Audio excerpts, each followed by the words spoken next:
Hey guys, this is National Master Kevin Yang back at it with another video, and of course this is the series of Simo games I play this time against our fellow friend Aron. So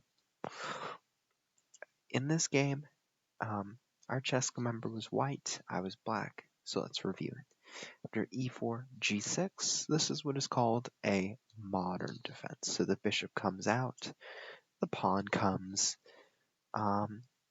Black does not do a lot in controlling the center. White does most of that, but it's sort of more like we're pressuring the center in the later stages of the game. So after knight f3, bishop g7, everything is standard here. And after c5, we've sort of transposed into what is called a Sicilian dragon after the move d4. So of course, our chess member played bishop c4, played knight c6, to guard this square. After castles, played e6, a3, very good move actually, giving the bishop some room. Knight g7, h3.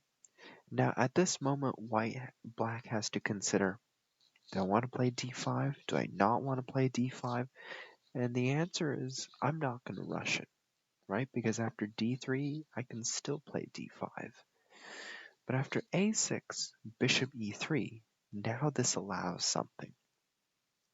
This allows d5, and this is the trick that white players should avoid, because after the bishop moves back, the pawn moves the square down to fork the two pieces, right? So before you develop the bishop to this square, it's important to put the bishop back here. Keeps an eye on the d5 square, but is no longer really threatened by this sort of d5 with an attack and d4. It's just you go d5 and white has a moment to react to it. So instead, I gave our chess member a chance. I played d6 instead. And after queen d2, I played b5. You know, I could still play d5 and d4. Our chess member did notice it. I played b5, bishop a2, then I played knight d4. And you see, my goal is to sort of expand this base. And then after bishop 4, I take e5, and noticeably my plan shifts. The reason is because I want to take this pawn, right? I want to open up the king now, because now the king is wide open.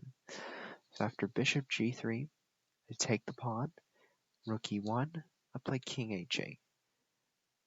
So you might think, why king h8? Why this move? Because first of all, the bishop is creating a pin on the king. My next move will be the move f5. And so after knight d5, I put my bishop back, eventually want to play f5, but after c4, I took the knight because I decided, you know what, I like this bishop, I'm going to trade off the knight. Our chess member forgot about the knight.